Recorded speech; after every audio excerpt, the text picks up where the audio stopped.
What's up, you guys? Sorry if it was upside down. Kite Mashica here, and today is the first lesson of the manga tutorial things. And again, before I begin, I can't necessarily teach you exactly how to draw anime. It all falls upon you. But what I can show you is some techniques, some basics, and stuff. Basically, things to just get you started and get you out on the road, and some techniques if like for like shadowing or different things like that that I know and stuff or have discovered. So further ado, let's begin. So anyway, you need a workstation, of course, so you could don't mind that. That's was a practice drawing for my thing. Okay, my manga.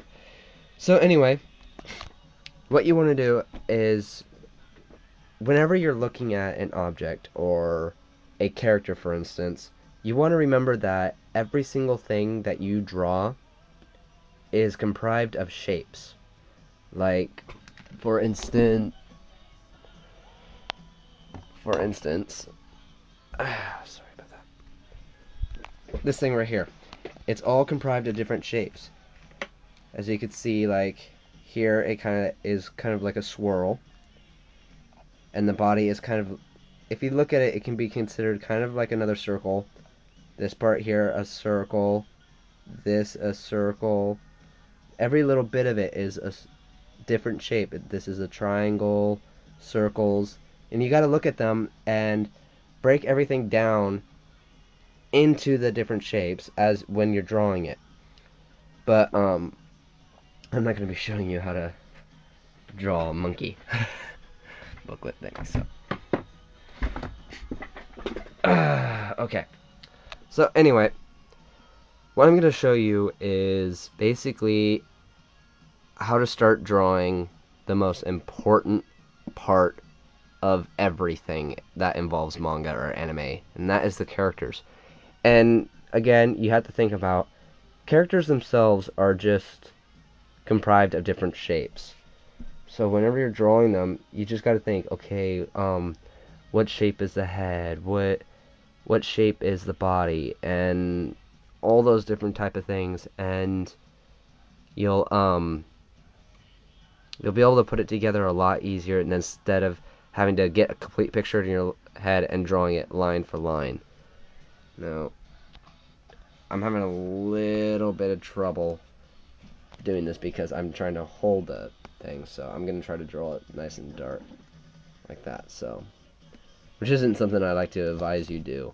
So whenever you're doing it, let's start with the head, because the head is like the main important thing. So, get it lightly, and bring it around, like so. Now, this isn't going to be the initial design of the head. I just know that in particular, heads can be either kind of oval or similar to what a balloon would look like if you looked at a balloon. And we'll draw like all the initial detailing in later. So, yeah.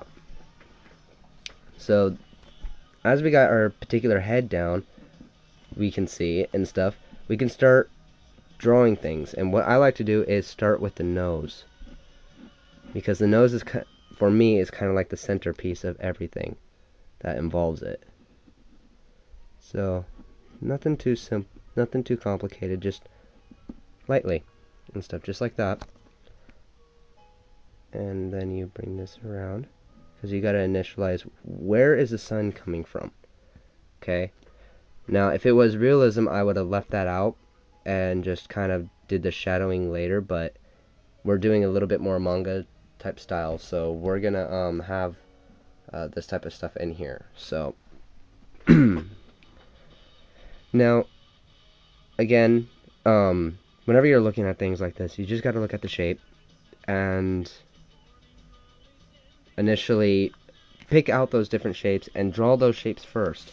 Like for the body, you draw like kind of like a squarish type thing and stuff. You always want to draw the shapes first before you draw in the details and stuff. Otherwise, you can find that a lot of the times it will not turn out right at all. And unless if you're like, if you're really good to a point to where you don't have to do that, then don't do it. I mean, it's not something that's superiorly necessary to do. But this is, again, this is for beginners. So, anyway, now that we got the nose down, we could start getting the mouth. And I'll probably change it later, but this is just kind of like a guide area. And then we can start working on the jaw. Bringing it up. And again, this isn't going to look perfect right away because right now I'm just kind of, this is, first I did the shapes, now I'm doing the guidelines to where everything's going to be, and then I'll go over it again and be more precision and detailed where everything is supposed to be.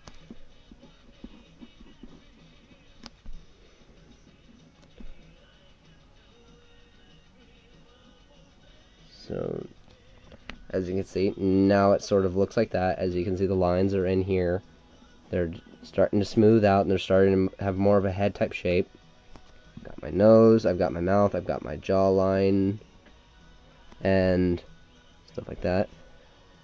And it's starting to look more human-like.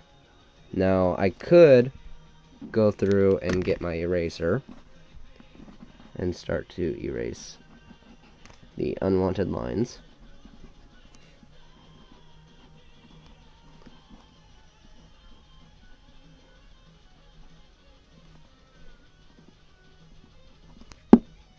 And fix it up a bit.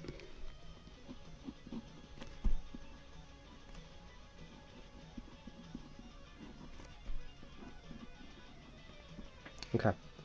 So yeah, as you can see, it's starting to get better. Again, you want to always draw the shape first and stuff. Now that you got the shape and everything, you get the head is the initial center point of everything. Most people would say, well, the body is and stuff. No, but what's always good to start with animation is always the head. Now, you can draw like a full-on body shape, bringing it down and have like the initial joints and stuff like that for the like hands.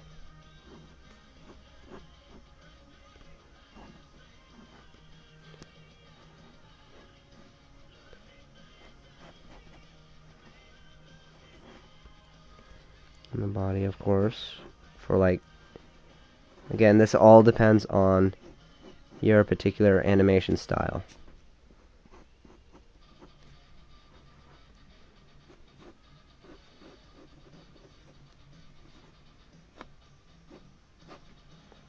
And again, it's still very, very simple to draw. It's not something that's too hard. You're just getting a basic kind of idea of where everything's going to go in the shape. And this works too. I have done this before. I minus these bits because I didn't really need them. But this really, really helps. It's a very good idea. Sorry if it's kind of thrown together really quick, but yeah. But it's a really good thing to do. I mean, it's great for getting the pose perfectly and stuff, but I prefer a different particular style than this and everything, because I like to know like the depth of, say, the arms or the how wide they are or something like that, instead of just having to draw the sticks and stuff. And I just like to kind of work on it a little bit more detailed, so I tend to draw the shapes instead. I mean, they're both good techniques and stuff like that, and I will be showing you more just a little bit. So, but yeah, good idea. It works for most animation and most manga artists and stuff. I would assume most manga artists. I mean, you never know. It all depends.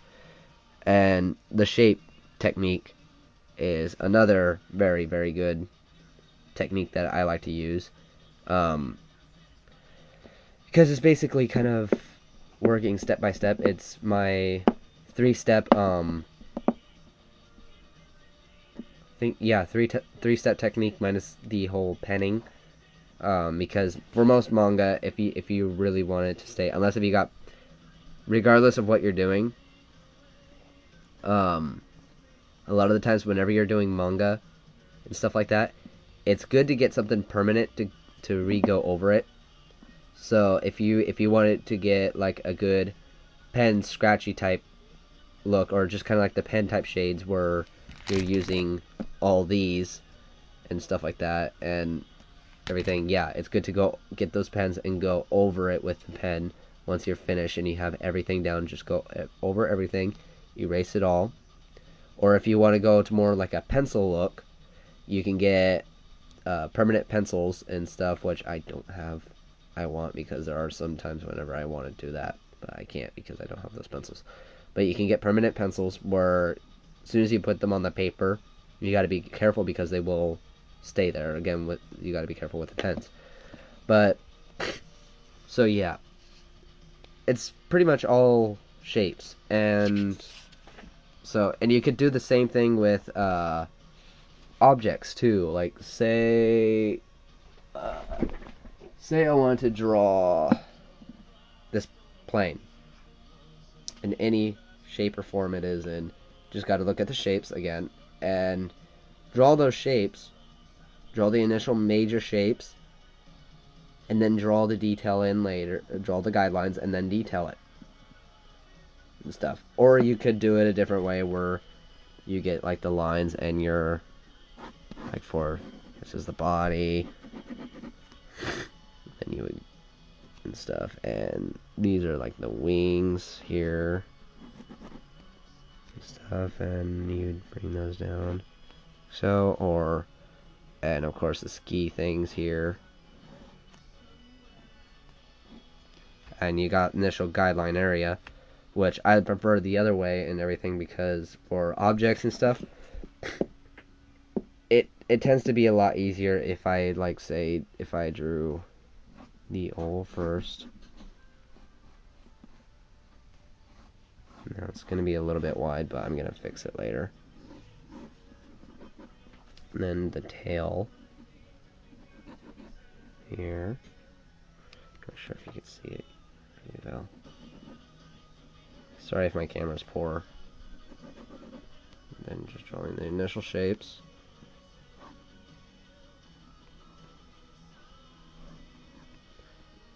Now, none of this is going to be like perfect because this is your like initial starting point.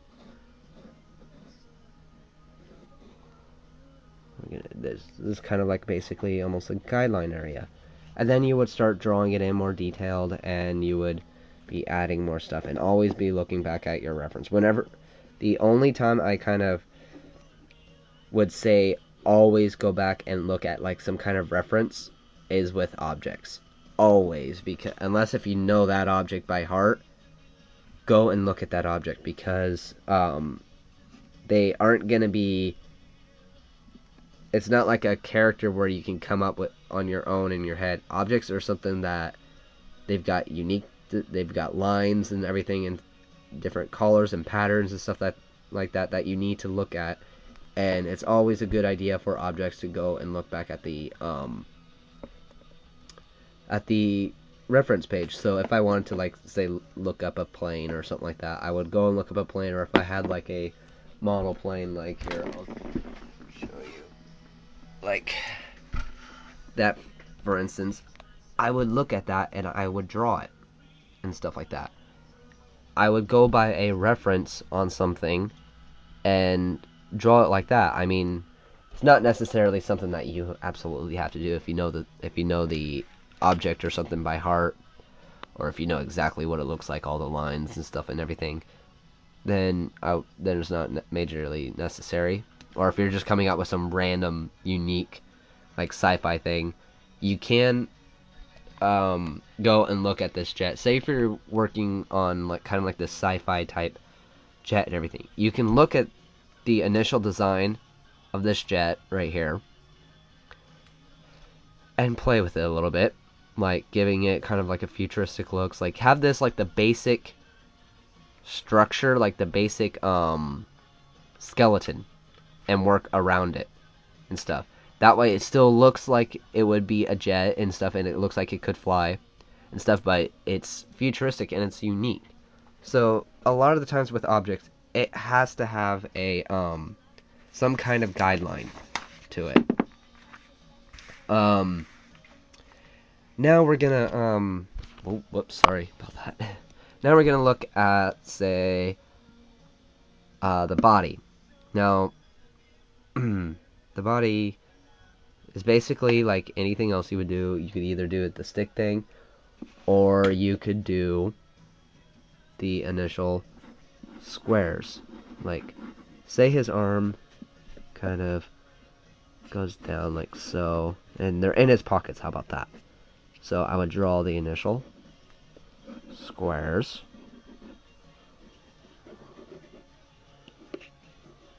And say his legs kind of come out like that, so I'm gonna do that.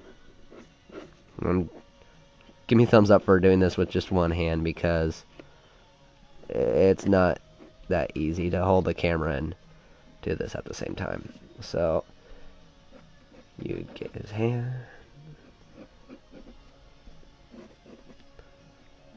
and up and around, and I'm gonna be adjusting this later. I mean, again, initial guideline, nothing too fancy, just, you know, kind of. And I kind of want his other hand kind of out, and I'm probably gonna adjust his height as well. But yeah, you would just kind of make it something like that and everything. But again, if you really want to get a good height measurement and stuff, do the head first. Always do the head first, because in my opinion, once you get the head down, I mean, it makes it so much easier to just do the rest of the body. As you can see, like, since I did the body first, he's really, really tall, his body's really long, and his arms, they don't quite measure up right. One of them's longer than the other or something like that, and his legs don't quite measure up. But it's a basic principle that makes it easier to determine, like, how wide he is, how big his arms are, or something like that, or his legs, for example, and stuff. And it's just a more precision type thing, and you don't have to work as much if you had done this. I mean, granted, you can get better positions and stuff. You can know where the joints are and stuff like that. I mean, but even so, whenever you do this, you could do the same thing here, like have like certain positions like circled for where his joints are, or like particular points where his joints would be. Like if his shoulders are here, you could draw like a light circle, or his elbows.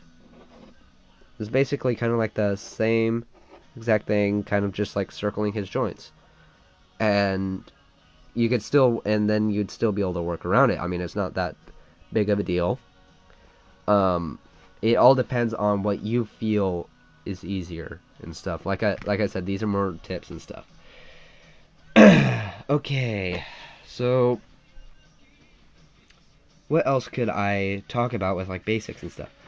Ooh, the most important, another majorly important thing, scenery and stuff. So, I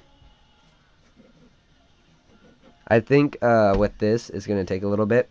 So what I'm going to do is I'll pause it, and I will bring it back once I finish like a quick rough sketch, so that way you can see what's going on, and I'll explain what I did. So, alright, I'll be back in just a minute.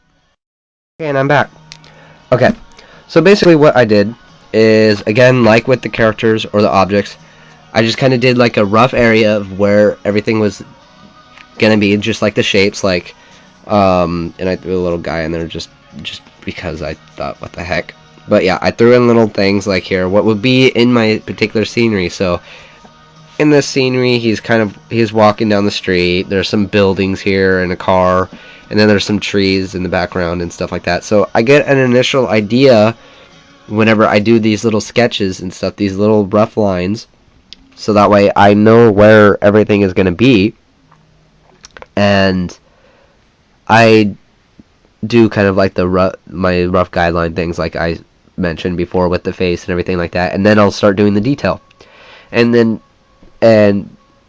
just so you know, like the guidelines that I talk about and stuff, they're basically, it doesn't have to necessarily be perfect.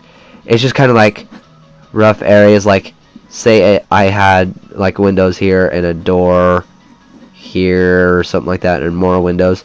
I would draw those, not exactly perfect, but they're there, so that way I can draw everything perfect, and so that way I can get like a good visual and stuff. I'll draw the shapes, the guidelines, and then go in more detailed and draw like the actual like windows and stuff. And then it would turn out better and stuff, and it gets more darker, and then that's the initial shape I have. So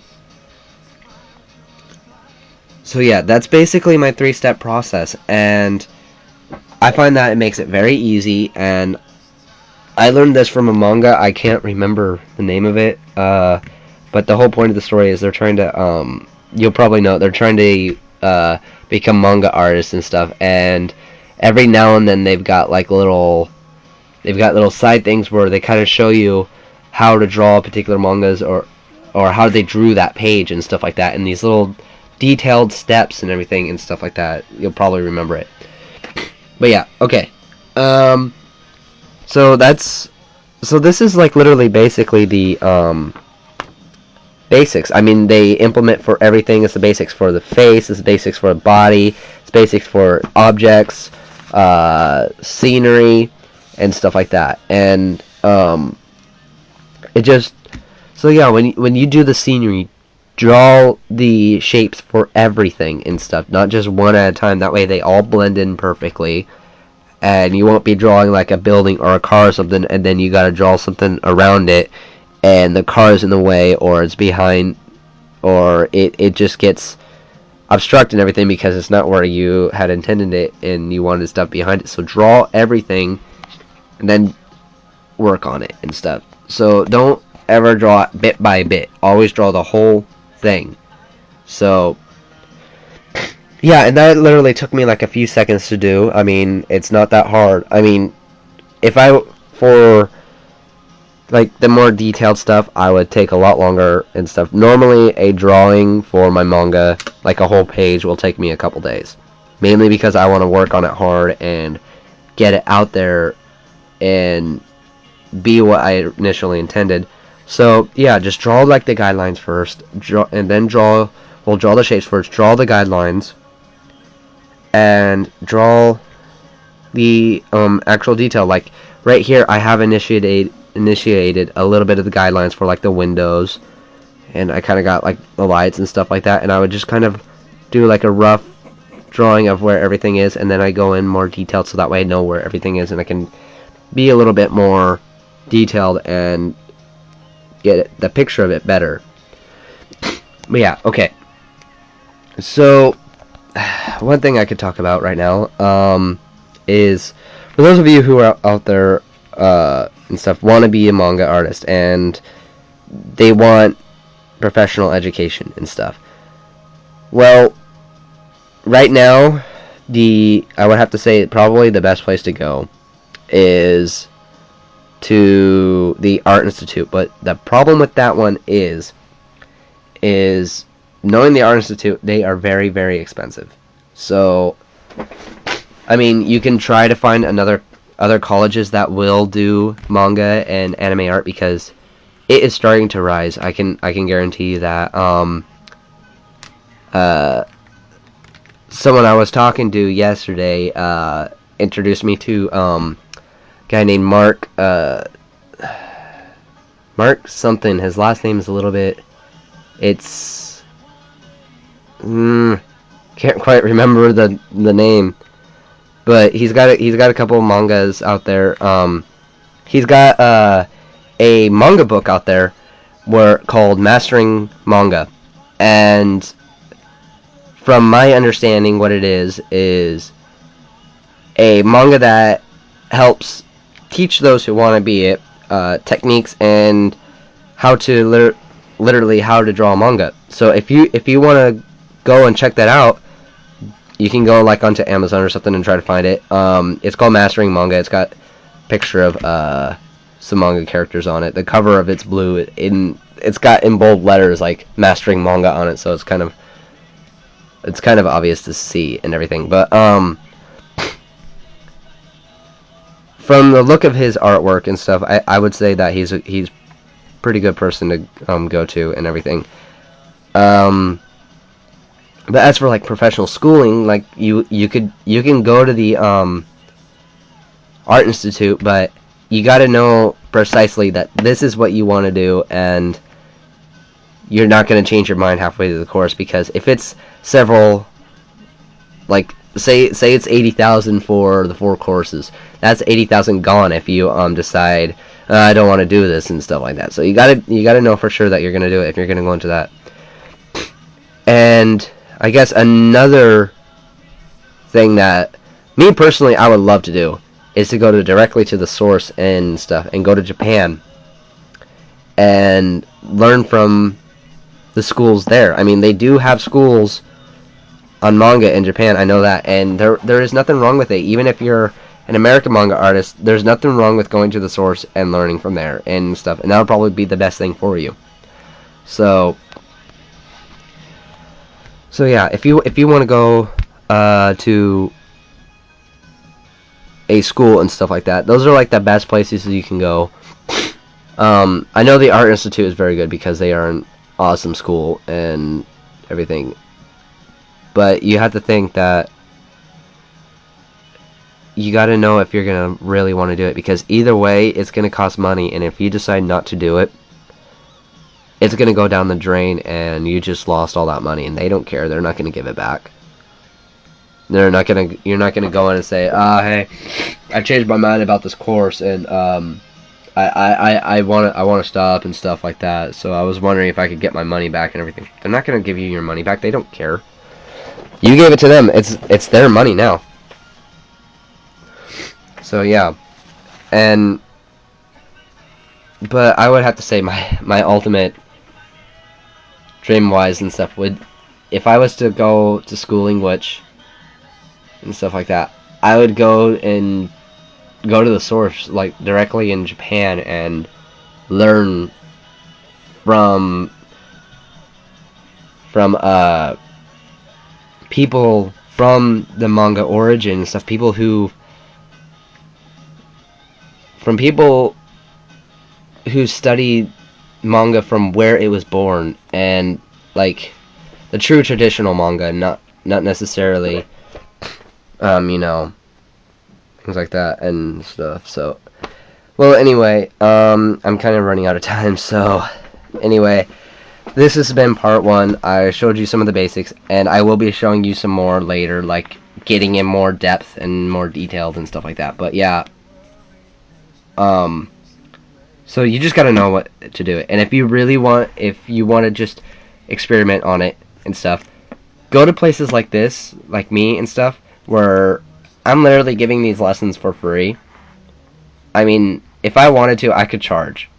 That's for sure. But I'm choosing to give my lessons for free. So if you want to learn, come to places like this where they actually show you how to do it, and it's free and stuff. And if you decide later, you didn't waste any money. The only thing that you had wasted, well, I wouldn't say it's wasted, but is the time that you spent to look at these stuff. But it's probably not wasted. But yeah, just go to places like this at first. And if you want a more professional education, because this is something that you really want to do, look into places like the Art Institute, or going directly to the source in Japan and learning there and stuff. And also, that would be cool. What American manga artists can say that they learned from professionals in Japan and stuff, like people like the artist of Naruto, or the artist of Fairy Tail, or those type of guys. Well, anyway, but yeah, it's just something to think about. I mean, it's all about money right now, and I'm free. So Literally. So yeah, if you have questions, feel free to ask. I will answer any question you throw at me. So without further ado, thank you for watching. This has been Kite94, also known as Kite Mashica, and I am signing out.